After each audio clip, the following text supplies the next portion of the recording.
Much of the history of ancient Egypt can be divided into the three main periods called the Old Kingdom, the Middle and the New Kingdom, with the so-called intermediate periods in between them. During these intermediate periods, Egypt was not a unified, fully functioning country. It was rather a time of civil wars, a time between the fall and another rise of Egyptian kingdom. Of course, people began settling in Egypt way earlier, before the Old Kingdom, creating a foundation for Egyptian civilization for centuries. This process particularly intensified after the growth of the Sahara Desert due to certain natural factors. In search of a stable water source, people began settling in the Nile Delta, in Lower Egypt, as well as in Upper Egypt. Egyptian civilization survived more than 3,000 years, but it was possible due to Egypt's geographical location. In the north, there is the Mediterranean Sea.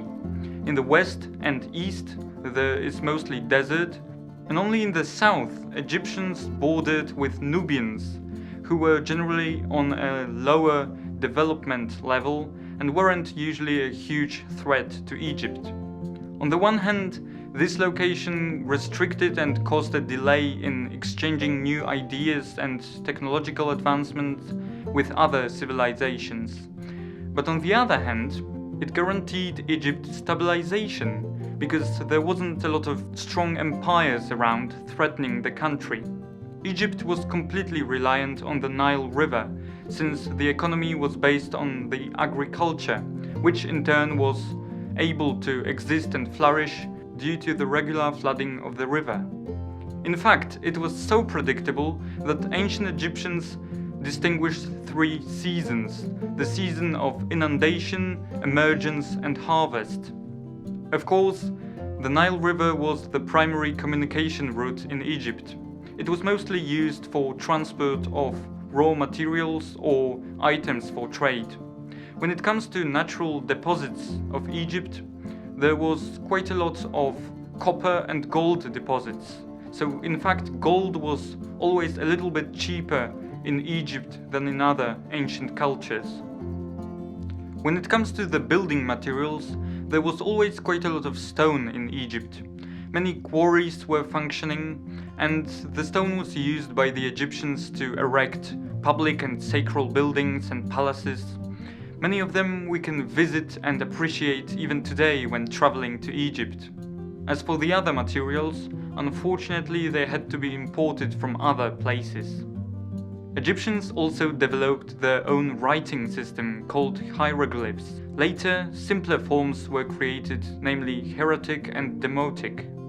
However, the original hieroglyphs were used for the entire history of the civilization in formal and monumental writing.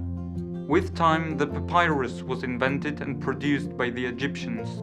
It was made from stems of Cyperus papyrus, also known as the papyrus sedge.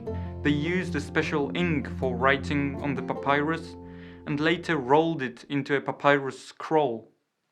Towards the end of the 4th millennium, around 3100 BC, Menes, also known as Narmer, the king of Upper Egypt, conquered Lower Egypt, for the first time unifying the whole Egyptian state.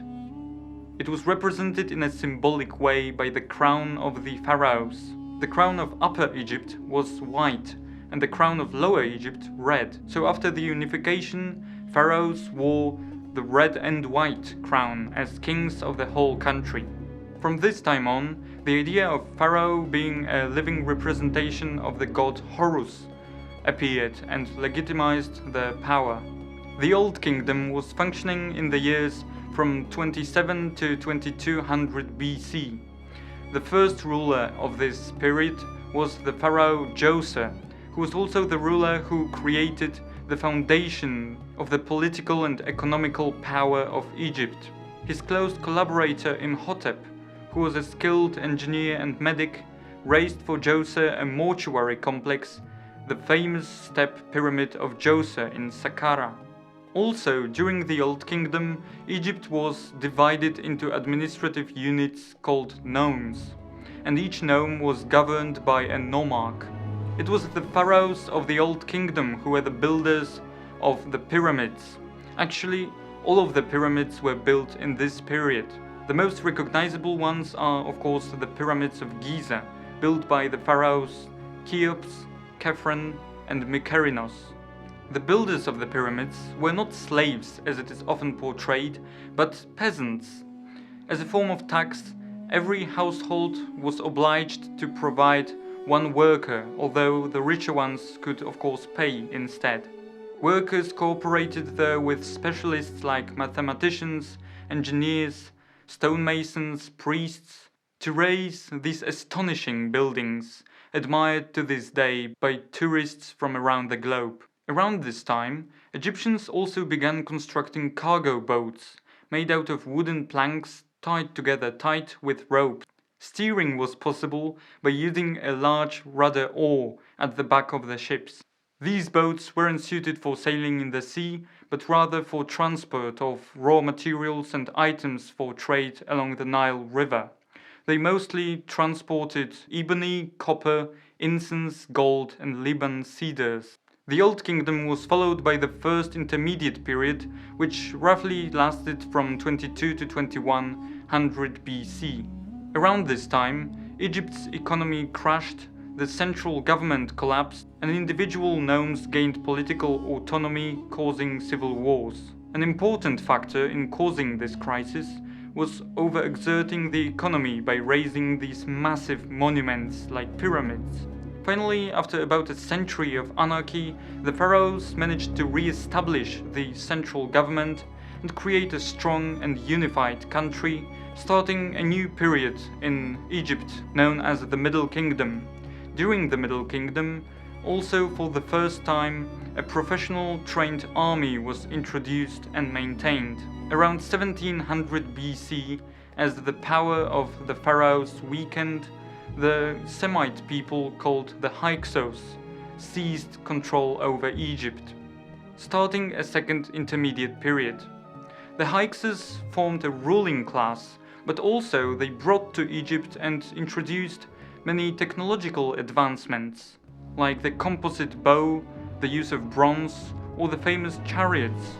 Chariots were not in use in Egypt until Hyksos rule.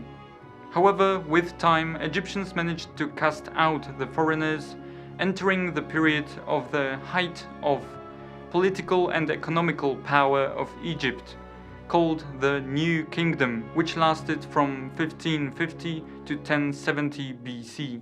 Worth mentioning is the female pharaoh Hatshepsut.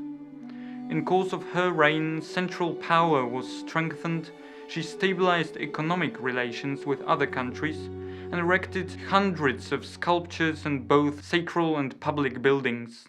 She also ordered to rebuild and renovate buildings destroyed by the Hyksos. Her architect raised the famous mortuary temple of Hatshepsut in Deir el-Bahari, which is visited and appreciated to this day. When it comes to religion, people in ancient Egypt believed in polytheism with many various gods which sometimes evolved over time. For example, the most important one was the god of sun called Ra or Re, but also, after some time, another god of sun appeared called Amun. They later merged sort of into one god called Amun-Re. An interesting period was the reign of Amenhotep IV during the 13th century BC. Since he was afraid of the growing political importance of the priests, he decided on a bold move. He banned the worship of all of the other deities and introduced the first monotheism in history, the cult of Aten. He even changed his name to Akhenaten. However, the cult of Aten was quickly abandoned after Akhenaten's death, and traditional religious order was restored. This period is known as the Akhenaten's heresy. The height of political, economic and military power of Egypt took place during the reign of Ramses II, also known as Ramses the Great. He commanded his army in the biggest battle in Egyptian history. It was the Battle of Kadesh, which probably took place in 1274 BC. against Hittites with Muvattalis II in command. Even though the outcome of the battle was unclear from a military perspective, of course Ramses, when he returned to Egypt, claimed that it was his great and huge victory. A couple of years later, the first peace treaty on an international level in history was signed. The years from 1070 to 653 BC are called the Third Intermediate Period. The costs of the war, famines and droughts led to the breakdown of the country. Once again, Egypt was divided into small independent countries fighting each other. Many peoples and countries used this weakness to their advantage, invading Egypt over the years, but the Egyptians always managed to eventually overthrow the invaders. The years from 653 to 332 BC are the so-called Late Period. Egypt finally lost its independence in the year 525 BC when Cambyses, the king of Persia, conquered Egypt. Egypt became one of the Persian satrapies, and even though the Persians are known to give the conquered countries quite a lot of cultural freedom, the Egyptians wanted to gain independence, which they did for a short period of time. It all changed though in the year 332 BC, when Alexander the Great conquered, or rather seized control over Egypt. After his death, one of his generals, called Ptolemy, became the new Egyptian pharaoh and founded the new Ptolemaic dynasty, which ruled Egypt for the next 3 centuries. The pharaohs from the Ptolemaic dynasty ruled Egypt from the new capital called Alexandria, which quickly became the biggest and most important city in the whole Hellenistic world. However, with time, Egypt became more and more dependent politically from Rome. The last pharaoh of the Ptolemaic dynasty, Cleopatra VII, also known as Cleopatra the Great, tried to change that. Therefore she used support from Julius Caesar and later Mark Antony, but when they lost to Octavian Augustus in the Battle of Actium in the year 31 BC and Cleopatra died, Egypt became formally a part of Roman Empire.